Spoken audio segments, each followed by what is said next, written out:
thanks. And I'm Secretary Zinke from the Department of Interior, for those that don't know me. Obviously, great to be with you. Those that don't know me, I get my inspiration from Teddy Roosevelt. And the motto now in the Department of Interior, if you go to Yellowstone and have the opportunity to look at the Roosevelt Arch, it says, inscribed in stone, is for the benefit and enjoyment of the people. And that's our pledge. So for those that aren't familiar with the Department of Interior, we span 12 time zones, from the Virgin Islands all the way to Palau. And within our holdings are 20% of the nation's land. We have 417 national parks. We have 562 federally recognized Indian nations, 567 wildlife refuges, and 221 wilderness areas. And I'm the steward of our nation's finest and most majestic holdings. After riding the horse on my first day, we've been pretty busy. Just on public lands alone, I've signed directives on the first day to expand public access. Important if you're in the West, especially in the far West, as Montana is. We made sure we increased opportunities for traditional hunting, fishing, and conservation efforts, and we've invested millions across 12 states on preserving our conservation efforts there. On energy, that was much of last week was spent on energy. We held one of our most successful leases, 122,000 acres for wind development on federal lands off Kitty Hawk, North Carolina. We also stopped the war on coal by continuing the coal leasing program. And I established an oversight committee to review and analyze across the board rents, royalties on our federal lands, with the objective of, number one, being transparent, number two, being Reagan, trust but verify, and number three, making sure the taxpayers that own the public lands are getting fair value. On the management side, we have unfortunately uncovered a lot of internal controls that weren't there. There's been in the news several incidences of sexual harassment and a culture of discrimination. And you can hear it from me. I put policies forth: zero tolerance for sexual harassment or discrimination. We have 70,000 full-time employees, and each employee deserves the right to enter a workplace that's innovative, teamwork, but free from harassment.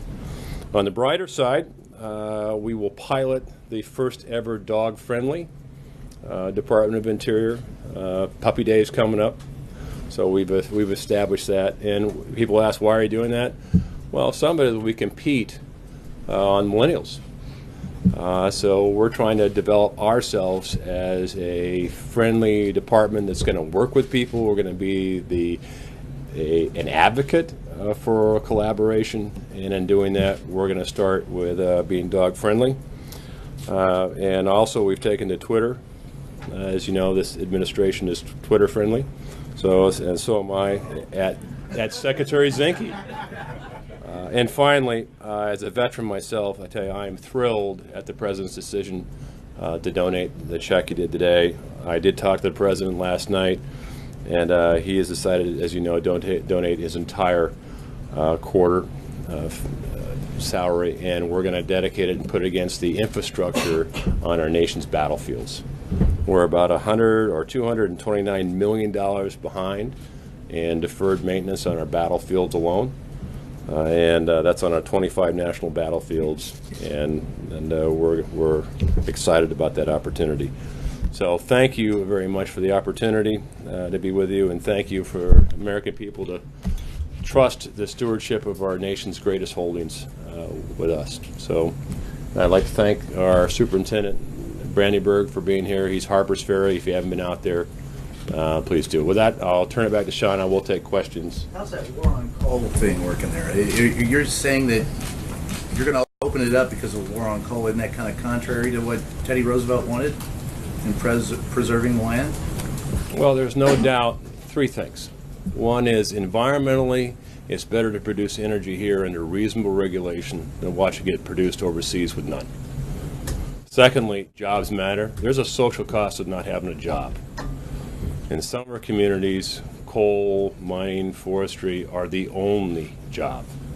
And you can take it from the Crow Nation in Montana, which I'm familiar with, like Chairman O'Coyote, the chairman, once said, is it a war on coal is a war on the Crow Nation, and coal jobs are the only jobs. And lastly, national security. It is, from a SEAL perspective, it is better to make sure we're not held hostage on our energy needs in this country. And like you, I don't want my kids, sons and daughters, to have to fight for war over energy resources we have here. So national security is critical in our energy picture.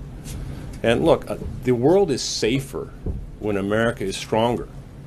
And America is stronger is not being dependent on foreign sources for energy. We can do it here right, and we will. I'm the steward, and certainly we're not going to sell or transfer public land.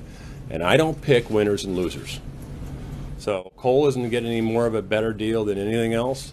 We'll let the market play, but I want to make sure that what we do is cost effective and it produces reliable, abundant, and affordable energy. But I think to the point, are you going to return the land to its original pristine? Yeah, I'm a Boy Scout. I'm a Boy Scout.